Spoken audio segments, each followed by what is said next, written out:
পরদিন সকাল থেকেই আমার মাথার ভিতরে শুধু একটা প্রশ্ন ঘুরছিল, মেসেজটা কে পাঠিয়েছিল। আমি নিজেকে বোঝানোর চেষ্টা করেছিলাম, হয়তো ভুল বুঝছি, কিন্তু মনে শান্তি পাচ্ছিলাম না। কয়েকদিন পর আমি সত্যিটা জানতে পারলাম। সেদিন দুপুরে অমিত অফিসে ছিল। হঠাৎ তার ফোনে একটা কল আসে। ফোনটা টেবিলে ছিল। আমি অনেকক্ষণ তাকিয়েছিলাম, ধরবো কি ধরবো না ভাবছিলাম। শেষে ফোনটা ধরলাম। ওপাশ থেকে একটা মেয়ের গলা। সে খুব স্বাভাবিকভাবে বলল, অমিত, তুমি কখন আসবে? আমি অপেক্ষা করছি।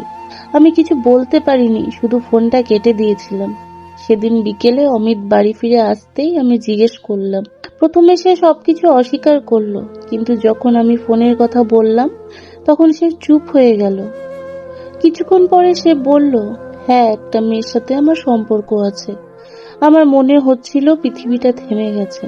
আমি জিজ্ঞেস করেছিলাম, তাহলে আমার সাথে বিয়ে করলে কেন?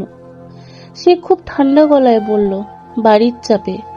সেদিন প্রথমবার বুঝেছিলাম আমি এই বাড়িতে শুধু একটা দায়িত্ব। কিন্তু এর থেকেও বড় ধাক্কাটা তখনও বাকি ছিল। কয়েকদিন পর এক রাতে খাবার টেবিলে অমিত হঠাৎ বলল, সে নাকি আবার বিয়ে করতে চায়। শ্বশুর শাশুড়ি তখন পাশে বসেছিলেন।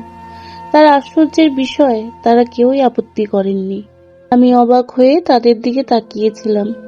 সেদিন বুঝলাম এই বাড়িতে আমার জন্য কেউ নেই। কিন্তু তখনও আমি জানতাম না আরো ভয়ঙ্কর একটা সত্যি আমার সামনে আসতে চলেছে। পরবর্তী গল্প নেক্সট পার্টে।